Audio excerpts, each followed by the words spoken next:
মেজো বৌদি প্লিজ এখন তুমি এসব প্রশ্ন বন্ধ করো প্লিজ। আচ্ছা তোমরা এবার যাও, আমি ওর সাথে একটু একা কথা বলবো। এখন তো তোমার পেখমের সাথে পার্সোনাল কথা থাকবেই, তাই না কৌশিক?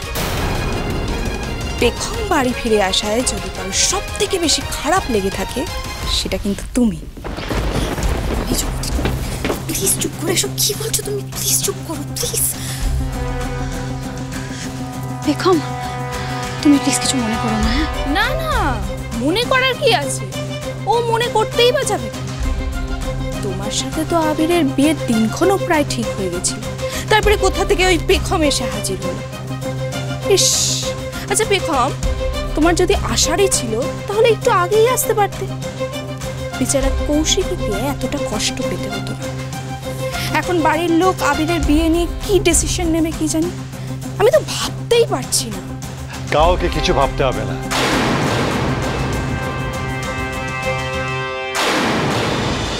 ওকে এখন রেস্ট নিতে দাও। তাছাড়া পেখম আমার বউ আর যখন ফিরে এসেছে বিয়ের কথা আসছে কেন? মেজ বৌদি, আমি জানি তুমি এসব ইমোশন বুঝবে না, তাই তোমাকে বলতেও চাই না, কিন্তু কৌশিকী আমার ছোটবেলার বন্ধুও বুঝবে, তাই না কৌশিকী? যাকে এবার তোমরা সবাই প্লিজ একটু যাও আর ওকে রেস্ট নিতে দাও।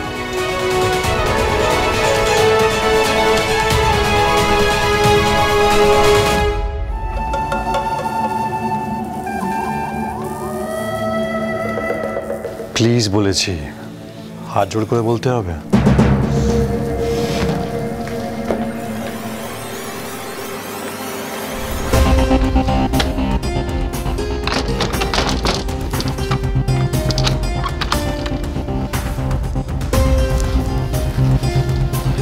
দেখুন আপনি একদম টেনশন করবেন না, আর আমার কথাগুলো মনে আছে তো? যখনই কোনো উত্তর দিতে পারবেন না শরীর খারাপের অভিনয় করবেন। হ্যাঁ গো দাদাবাবু, আমি তো তাই করেছি। ভালো, খুব ভালো। আচ্ছা এবার একটা কথা বলুন, আপনাকে মানে পেখমকে দেখে অবিতাজ আঙ্কেলের যে মুখটা কেমন হয়েছিল ফলো করেছেন? হ্যাঁ দেখেছি। হ্যাঁ, এবার আপনাকে কিছু কথা বলার আছে আমার।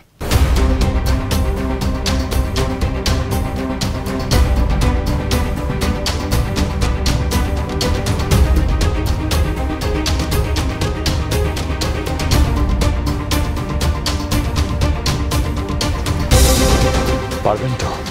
আচ্ছা দাদাবাবু, আমি পারবো। বারে বারে ঘুঘু তুমি খেয়ে যাও ধান, এবার আবির চৌধুরী দেবে মোক্ষম দান। ধান ছড়াবো আমি আর আমার ফাঁদে পা দেবে রানা রায় চৌধুরী। এবার বিকৃত মানুষগুলোকে শাস্তি দেওয়ার পালা। যে মানুষরা মহিলাদের সম্মানে ছিনিমিনি খেলে তাদের এই সমাজে থাকার কোনো অধিকার নেই, তাদের দিন শেষ।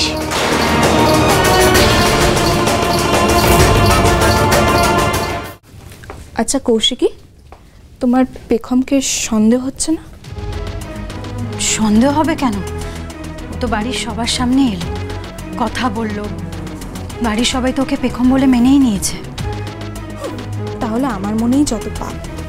আমার না মনটা কেমন খচখচ হচ্ছে, কিছুতেই ওকে পেখম বলে বিশ্বাস হচ্ছে না।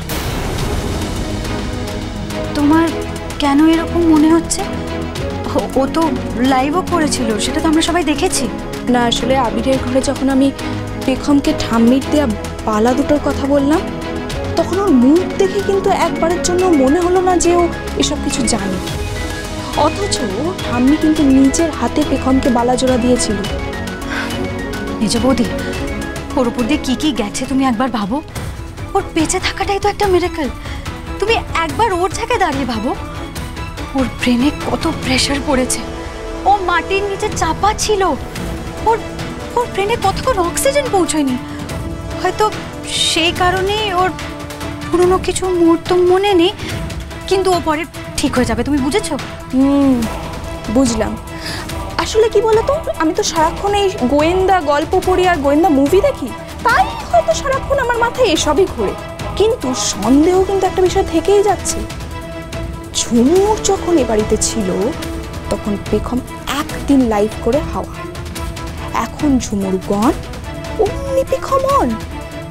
ব্যাপারটা কিন্তু রহস্য। মেজ বৌদি প্লিজ তুমি একটু চুপ করো তো, তোমার গোয়েন্দা বুদ্ধি জিরো। তুমি বোধহয় ভুলে যাচ্ছ যে অভিদাস দা নিজে ঝুমুরের পোড়া বডিটা উদ্ধার করেছে, তারপর সৎকারও হয়েছে, সকলে জানে যে ঝুমুর মৃত। তুমি প্লিজ আমার মাথাটা আর খারাপ করো না, এমনিতেই ডিস্টার্ব আছে।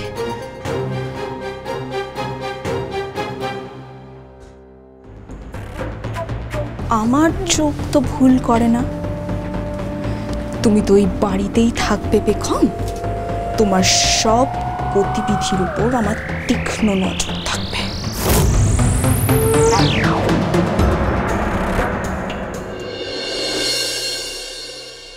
রাতের খাওয়া শুরু হয়ে গেছে? হ্যাঁ, আমি আজও লেট। তোমাকে তো কখন থেকে বলছি খাবে, চলো, রাত হয়ে গেছে। চলো তো আগে বসো। যাও বইয়া পড়ে।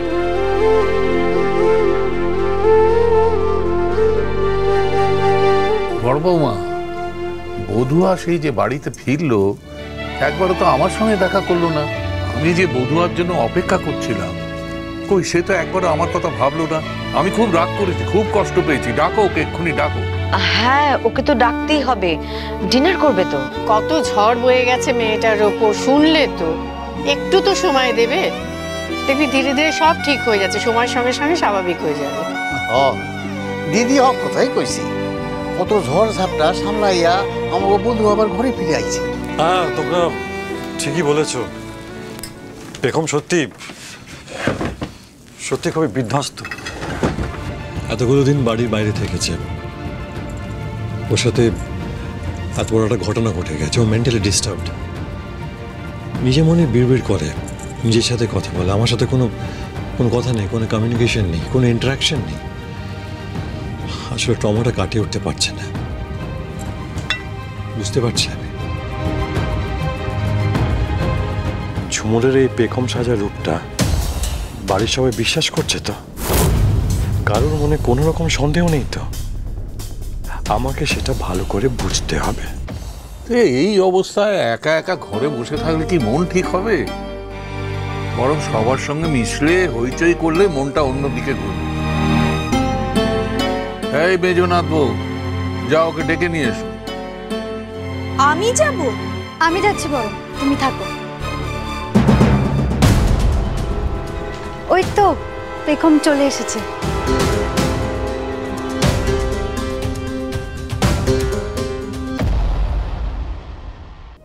পেখম, এই যে এতগুলো ডিশ রাখা আছে, এর মধ্যে একটা দাদুর ফেভারিট ডিশ আছে, বলো তো কোনটা?